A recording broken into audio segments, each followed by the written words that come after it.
my friend and partner, Secretary Austin, also to our hosts here, including Vice Admiral Davids, and the Naval Academy for the incredible hospitality today. If you'll forgive me, before getting into what we discussed in Austin, I do want to say a few words about the Middle East. We continue to work intensely to de-escalate tensions in the Middle East and to prevent the spread of conflict. Over the past few days, we've been in constant contact with partners in the region and well beyond.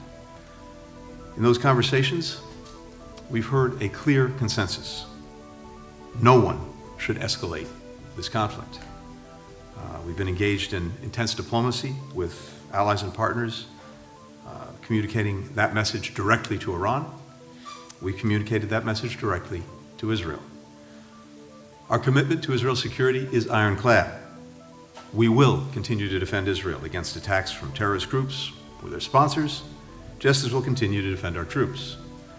But everyone in the region should understand that further attacks only perpetuate conflict, instability, insecurity for everyone. And further attacks only raise the risk of dangerous outcomes that no one can predict and no one can fully control. It's urgent that everyone in the region take stock of the situation, understand the risk of miscalculation, and make decisions that will calm tensions, not exacerbate them.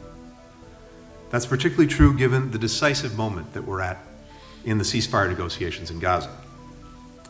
President Biden spoke today to President al-Sisi of Egypt and to Emir Tamim of Qatar. These are the two countries that, along with the United States, are mediating negotiations to reach a ceasefire, to get the release of hostages. As the leaders discussed, the negotiations have now reached a final stage, and they agreed on the urgency of bringing this process to closure. Concluding that agreement and avoiding any action that could somehow disrupt it is the only path to ending the conflict in Gaza and bringing calm to the region. It's critical that all parties work to finalize an agreement as soon as possible. Now, from day one of this administration, we have been laser focused on realizing a shared vision for a free and open Indo-Pacific. I just got back from my 18th trip to the region in this job. A big part of that trip was with Secretary Austin. We did 2+2s with the Philippines and with Japan. I was at ASEAN with Foreign Minister Wong. We were together also for the Quad meetings in Japan. At the heart of our work in the Indo-Pacific is our alliance with Australia. Today, yet another step forward in deepening, strengthening that alliance. President Biden has called it an anchor for peace and prosperity in the Indo-Pacific and around the world. It's enduring more than 70 years, and our countries working together have made our people a little bit more free, more secure, more prosperous. But just over the past 3.5 years, I believe we've made the relationship stronger than it's ever been. We've enhanced our defense cooperation, including expanded marine rotations through Darwin. We created AUKUS with the UK to bolster regional and global security, to turbocharge our defense industrial bases. We have the first cohort of Australian workers who just arrived in Pearl Harbor for training and maintenance on nuclear-powered submarines. And we continue to broaden the scope of our partnership, from collaboration on advanced AI and quantum to combating disinformation. When Prime Minister Albanese and President Biden were last together, they talked about and agreed on plans to really advance what we call an innovation alliance.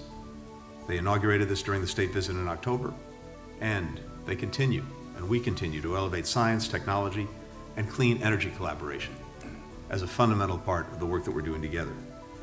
Through our Critical Minerals Task Force, we're strengthening supply chains for components that are essential to electric vehicles, to batteries, to solar panels, many of the things that will be at the heart of the 21st century economy, and they're also critical to combating climate change. Over the past just 2.5 years, the U.S. has invested more than $5 billion in Australia for critical minerals. Yesterday, we also announced a partnership using satellite imagery to better manage natural resources and to help us tackle climate change. Throughout Osman, we also discussed threats to our shared vision of a free and open Indo-Pacific, a region that's stable, that's peaceful, that's prosperous, where sovereignty and international law are respected, where human rights are promoted and protected. We agreed on the importance of maintaining peace and stability in the South China Seas, the East China Seas, and countering any attempts at coercion. We're united on the need to maintain peace and stability across the Taiwan Strait and to resist any actions that escalate tensions or undermine the status quo.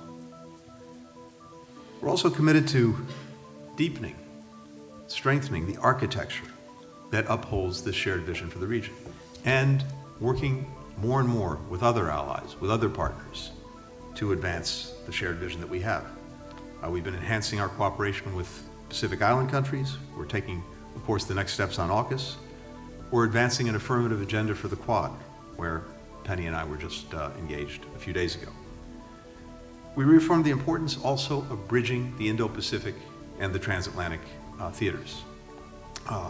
Very grateful that Australia is the largest non-NATO military contributor to Ukraine, providing air defense capabilities to helping train Ukrainian personnel in the United Kingdom. Fundamentally, we agree with Prime Minister Albanese that, as he put it, ours is an alliance with a bright future because it's an alliance for a better future. Lloyd and I are both incredibly grateful to Penny and Richard for their partnership and for their friendship. Penny. Thank you very much. Can I first thank Secretary Blinken, Tony and Secretary Austin, Lloyd for hosting Richard and I at this remarkable facility on these beautiful grounds, and we really appreciate the opportunity to be here. If I may first start with to reiterate and articulate Australia's support for what Secretary Blinken just said in relation to the Middle East. We again endorse what he has said, urging all to de-escalate. And like him, Australia also underlines the risks to all in the region of escalation and of miscalculation. Secretary Blinken said this is a decisive moment in terms of ceasefire, and we continue to add our voice to the support for the ceasefire outlined by President Biden and endorsed by the Security Council. This is our third OSMIN together, and they have all been really warm, open, trusting engagements, and this one particularly so. It's been an opportunity in this meeting to continue strengthening our alliance, deepening our alliance, because what we want is an alliance that is always fit for the strategic circumstances that we face, which, as you all know, are increasingly complex and increasingly challenging. So I thank all of my colleagues for the transparent, constructive discussion we have had on so many substantial issues and the quality of that discussion. As Secretary Blinken's comments demonstrate, and as the joint statement makes clear, we have covered a lot of ground. Foremost in our discussion is how we work together to assure the character of the Indo-Pacific, an Indo-Pacific that is peaceful, open and prosperous, and working together on what that requires from all of us. To step up our delivery in the region, to step up our collaboration with others in the region, to work across shared priorities, as we have been over these last years, on everything from infrastructure to sustainable development, to cyberspace and connectivity, to health, and of course on security and conflict prevention. Each of us is combining all our elements of national power towards maintaining peace and deterring conflict. And together we work to ensure that no state ever concludes that the benefits of conflict in our region outweighs the costs. You would also have seen, as Secretary Blinken has said, we have made a range of other announcements which demonstrate the continuing broadening of our partnership. Yesterday, he and I endorsed the US framework to counter foreign state information manipulation. It is about an investment in the protection of democracy, one of the many things we share. And of course the establishment of the Australia-US Landsat Next partnership, which enhances cooperation on satellite imaging data collection. And of course our entry into the US Global Entry Program from next year. But really the primary point I wanted to emphasise in this conference was this. American leadership matters. American leadership has always mattered. And it remains vital today. It's vital for peace, for prosperity, in a free and open world. So we acknowledge and thank the United States of America for that leadership. We acknowledge and thank the US for the priority you place on allies and partners. Together we can do more, so much more, in the world. And in today's discussions, we have seen what we share. We have seen the depth of our alignment. We have seen the depth of our strategic trust. And we have also seen the sincerity of our friendship. And I thank you for that. So thank you, Tony, and thank you, Lloyd. It's a privilege to work with you. Deputy Prime Minister Marles, Foreign Minister Wong, it's great to have you here with us in Annapolis. But before I talk about our progress today, I wanted to say just a few words about the tensions in the Middle East. The Department of Defense continues to take steps to lower temperatures in the region and to ward off regional escalation by Iran and its partners and proxies. Several U.S. service members were wounded yesterday in a rocket attack on Al-Assad Air Base in western Iraq. So make no mistake, the United States will not tolerate attacks on our personnel in the region. We've adjusted our military posture to strengthen our force protection, to reinforce our ironclad commitment to the defense of Israel, and to remain prepared to respond to any contingency. To maintain our carrier strike group presence in the Middle East, I've ordered the USS Abraham Lincoln to replace the USS Theodore Roosevelt later this month. I've also ordered more cruisers and destroyers capable of ballistic missile defense to the region. And I've ordered the deployment of another fighter squadron to the Middle East to reinforce our defensive air support capabilities there. These posture adjustments add to our already broad range of capabilities in the region. And we remain ready to deploy on short notice to meet evolving threats to our security, our partners, or our interests. The United States remains intensely focused on de-escalating tensions in the region. And we're also focused on securing a ceasefire as a part of a hostage deal to bring all of the hostages home and to end the war in Gaza. Now, let me turn to our 2+2. Today's meetings have once again demonstrated the extraordinary strength of our unbreakable alliance with Australia. The United States and Australia share a common vision for a free and open Indo-Pacific. And that guided today's discussions. Let me mention 3 key items. First, we agreed to continue deepening our force posture cooperation. Our countries are upgrading critical air bases in Western Australia and the Northern Territory. We're operating from new locations such as RAAF Learmonth, and we're establishing an enduring logistics location at Bandiana. We're also increasing the presence of rotational U.S. forces in Australia. And all this will mean more maritime patrol aircraft and reconnaissance aircraft operating from bases across Northern Australia. It will also mean more frequent rotational bomber deployments. Second, we're doubling down on our defense industrial base cooperation, and this includes supporting Australia's guided weapons and explosive ordnance enterprise. By the end of the year, we're aiming to sign 2 memorandums of understanding on critical munitions. The first supports manufacturing guided multiple launch rocket systems, or GMLRS, in Australia by 2025. The second advances the co-production, co-sustainment, and co-development of the Precision Strike Missile, or PrSM.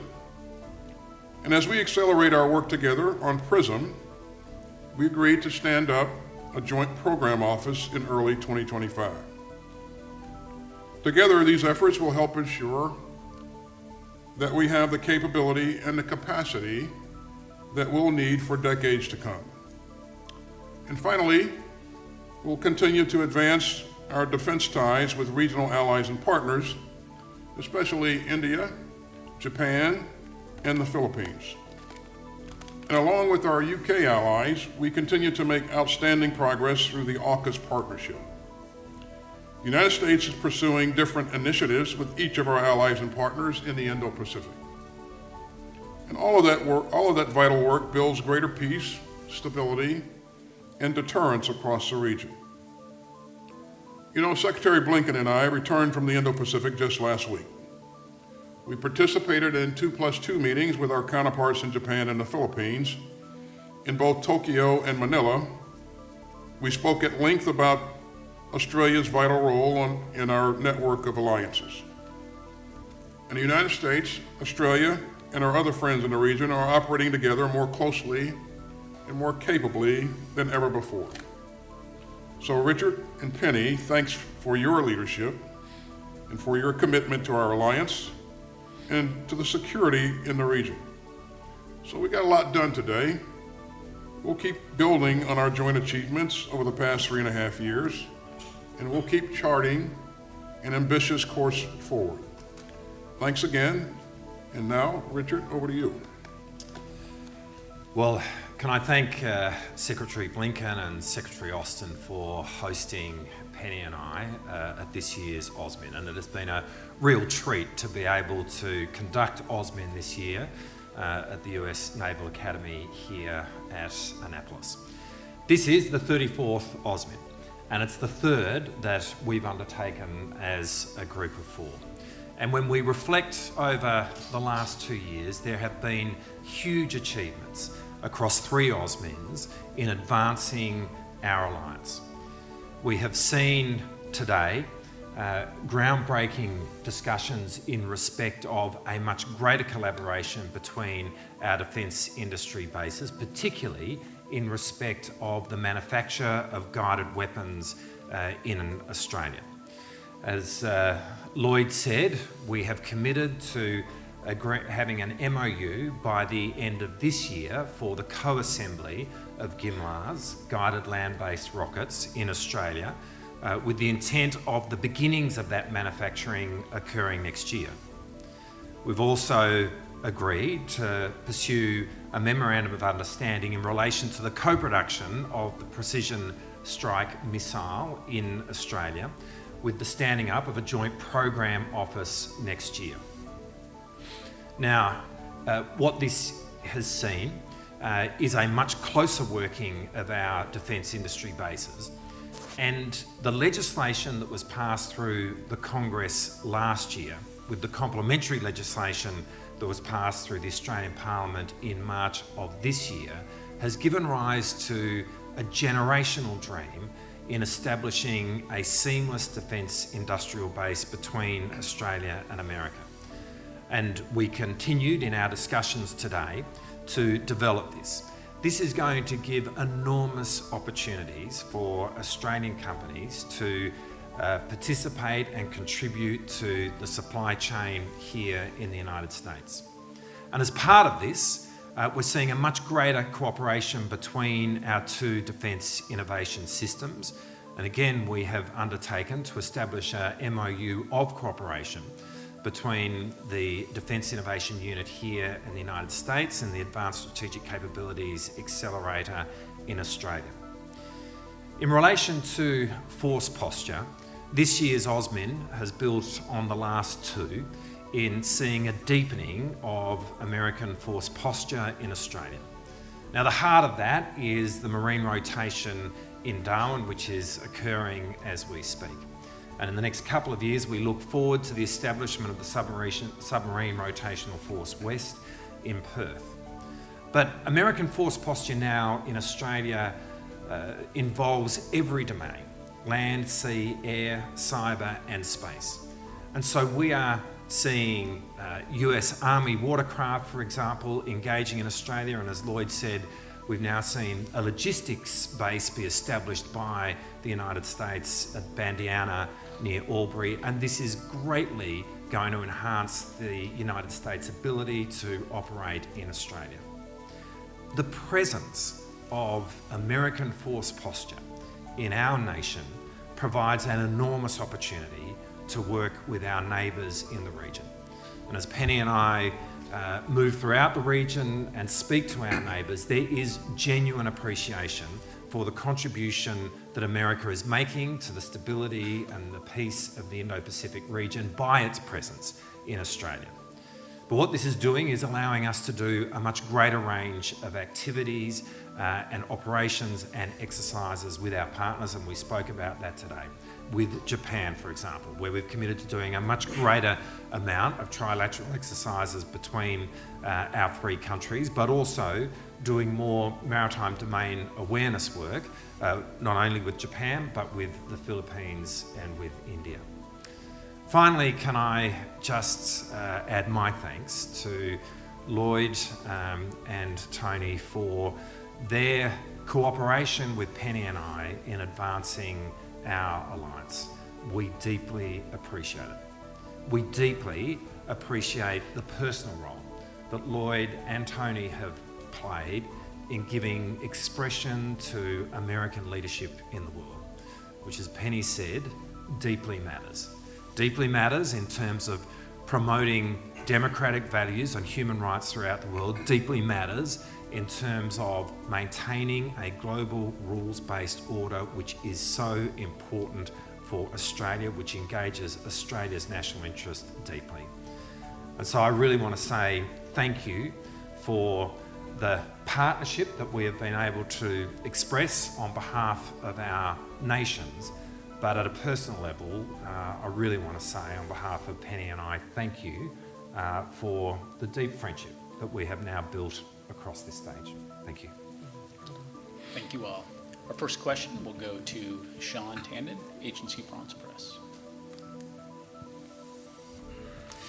Thank you. Good evening. Mr. Secretary Blinken, if I could start to follow up on some of your comments on the Middle East. You mentioned it's a decisive moment right now for the ceasefire talks. Today, Hamas has appointed Sinwar as their new political head. Somebody who masterminded the October 7th attacks, somebody who, by most accounts, is hiding in tunnels. How does this bode for ceasefire talks? You also mentioned the consensus about how Iran should or should not respond. You spoke with the Jordanian foreign minister today. Do you think Jordan and other countries in the region are on board in potentially repelling or striking down any Iranian projectiles that may come? And if I can ask all of you, including our the Australian ministers, in the Indo-Pacific, a very different appointment today, Mohammed Yunus in Bangladesh. I just wanted to see if you had any thoughts about where Bangladesh is going, stability, how you see that. And just very briefly, Secretary Austin, if I could ask in particular on, but an important topic, a domestic one, but the 9/11 trial, the plea agreement, which you have canceled. I wanted to see if you could explain that a bit to us. There have, of course, been concerns about the plea agreement voiced by some of the families, but also there have been longstanding concerns about a trial, not only because of the death penalty, but because of the use of waterboarding, of torture in the evidence. Do you believe a trial can go forward? Thanks very much. Thank you, Sean, and I know your colleagues appreciate you asking their questions for them as well. So on the questions addressed to me, first with regard to Mr. Sinwar. He has been and remains the primary decider when it comes to concluding a ceasefire. And so I think this only underscores the fact that it is really on him to decide whether to move forward with a ceasefire that manifestly will help so many Palestinians in desperate need, women, children, men, who are caught in the crossfire of Hamas is making at Gaza, whether we can put Gaza and the region more broadly onto a more peaceful and secure path. So it only emphasizes the fact that, as has been the case for some time, it really is on him. And as the President said today, following his conversations with President al-Sisi and with Amir Tamim, this is the moment. This is the decisive moment. The negotiations have reached their final stage, and we believe strongly that they should come across the finish line very, very soon. And that, besides changing everything for people in Gaza, bringing the hostages home, giving us an opportunity to build a more enduring peace for Gaza, also opens up other possibilities, other prospects more broadly in terms of de-escalating tensions and bringing real security and stability. That's what we're focused on. And so when it comes to defending Israel, we are resolute, will remain resolute in making sure that we do everything possible to defend it against any attacks. I'm not going to speculate on how that might go forward.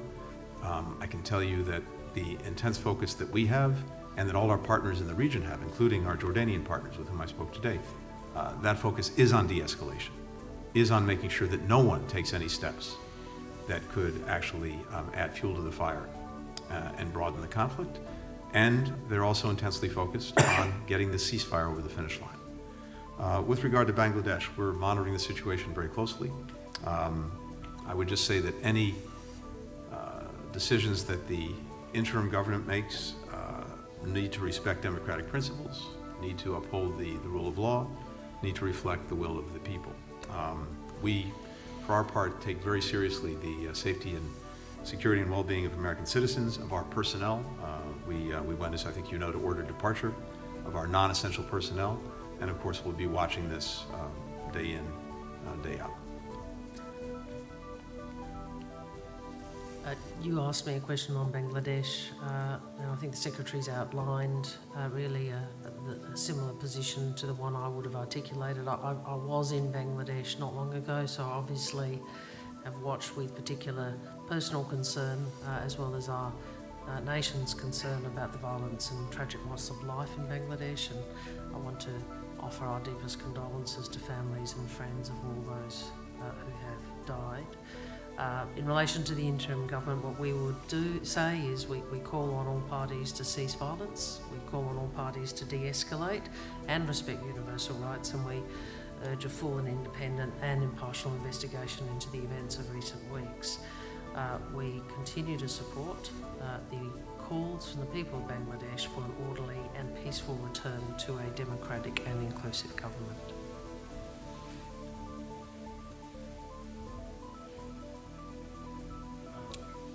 Yeah, He thinks okay. he probably had your quota. Richard was gonna.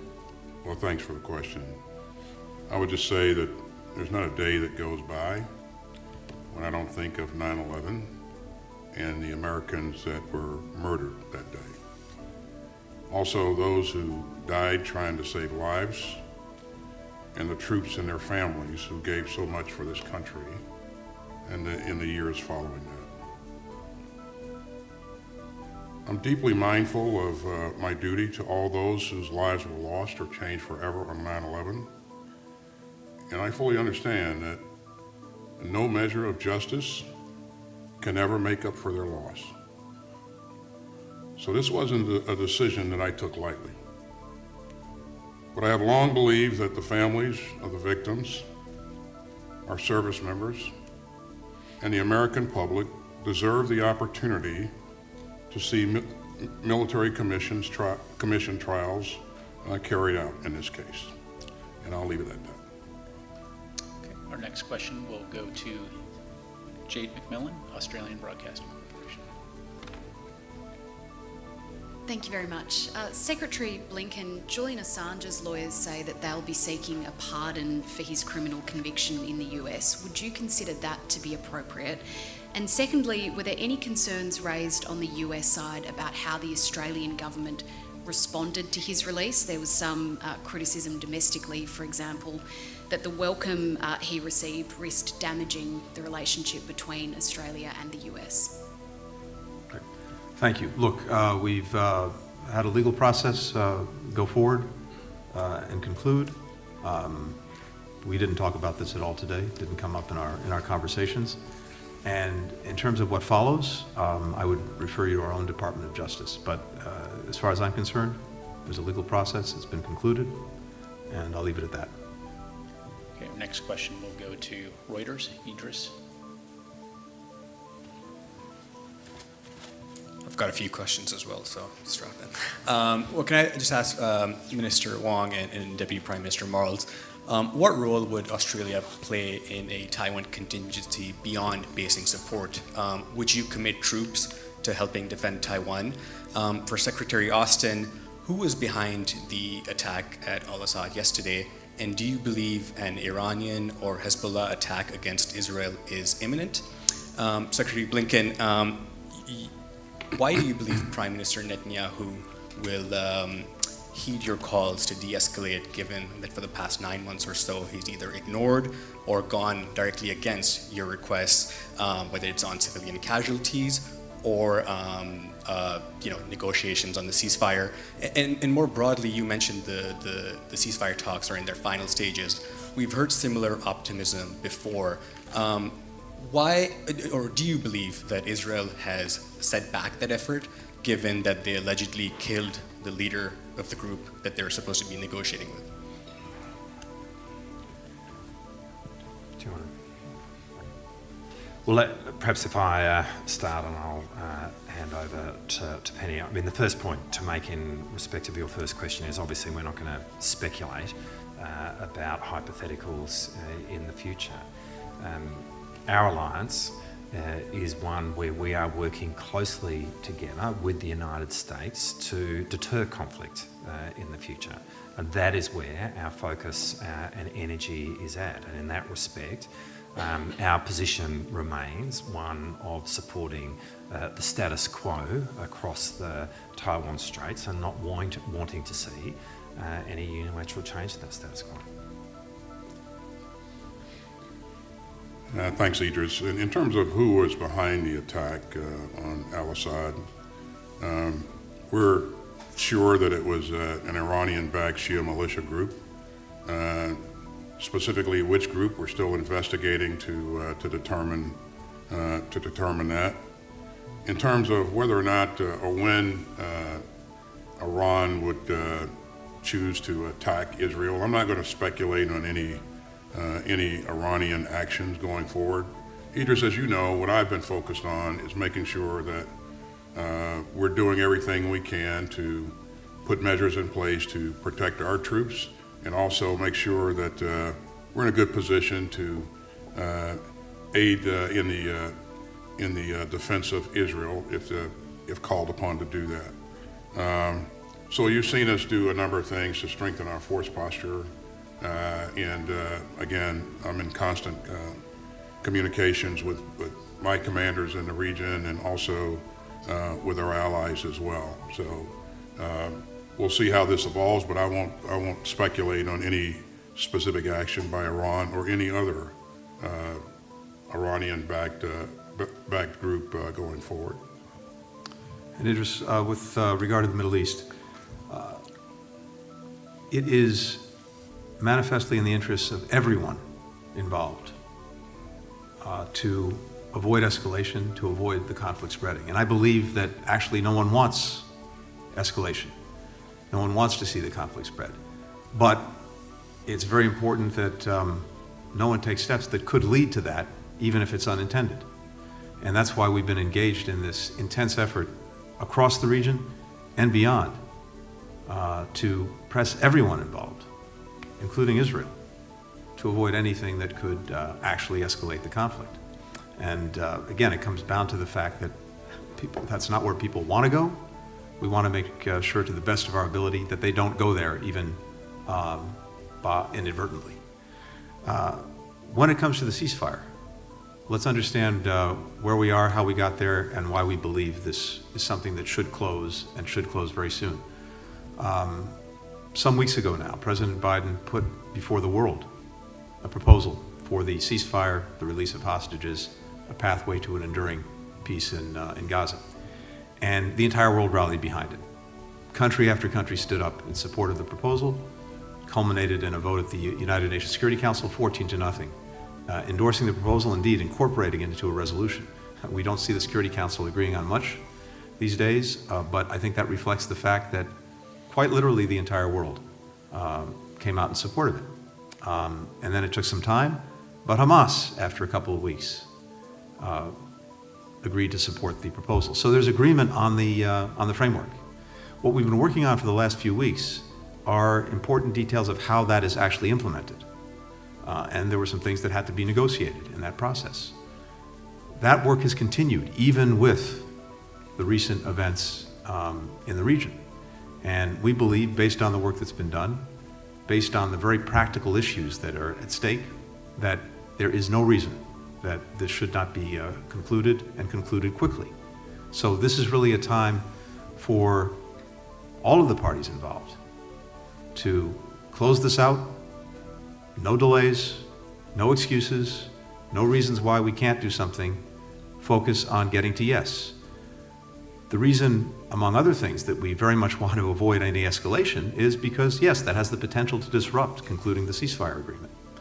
So in and of itself, escalation would be a bad thing, but it also has the potential to upend bringing the ceasefire over the line and bring it to conclusion. Again, this ceasefire is profoundly in the interest of everyone. It's in the interest of Israelis, it's in the interest, of course, of the hostages, their families around the world, including in the United States. It's manifestly in the interests of the Palestinian children, women, and men who are suffering every day. It's in the interests of virtually every country in the region, because not only is what's happening in Gaza at stake, but many of these other points of conflict will also be profoundly affected by getting a ceasefire. It opens up the prospect of calming things down everywhere in the region. So that's our focus. We're doing everything we can both to avoid the escalation, bring the ceasefire agreement to conclusion, and we won't stop until we get there. Our final question will go to Adam Creighton, the Australian. Thank you very much for taking our questions. This one is for Secretary Austin. So recently, the influential media magnate Rupert Murdoch said that in his view, he did not think the US would come to the aid of Taiwan if China tried to encroach on the island. So what do you make of that sort of assessment? And if Mr. Murdoch was wrong, is it the expectation of the US that Australia would come to the assistance of the US militarily in any such confrontation? Well, I certainly won't comment on Mr. Murdoch's analysis or his statement, and I won't speculate on whether or not there will be a conflict. As I've said a number of times, I don't think conflict with China is either imminent or inevitable. We continue to work with like-minded partners in the region to ensure that we're doing things to promote a free and open Indo-Pacific. And so the types of things that you've seen us do over the last 3.5 years, I think, have been quite remarkable. Above and beyond the things that we discussed today in this 2+2, which, I mean, there are substantial accomplishments that our two countries have accomplished together. But if you look at the things that we've done in terms of strengthening our relationship with India, developing, helping the Philippines to modernize their military, bringing Japan and the ROK closer together, and seen us do a recent ministerial in Japan with Japanese Minister of Defense and the Minister of Defense from ROK. That's the first time that's ever happened. And so there's just so many things like that we have done in the region to work with others to ensure that we do in fact move things towards greater stability and security, and promote that vision of a free and open Indo-Pacific. So again, I won't speculate on anyone's comments or whether or not there will be a conflict. I will just tell you that we'll continue to do to work with our allies and partners to make sure that we're moving things in the right direction, and that direction is towards greater stability and security. Ladies and gentlemen, this concludes our press briefing. Thank you very much for joining us today.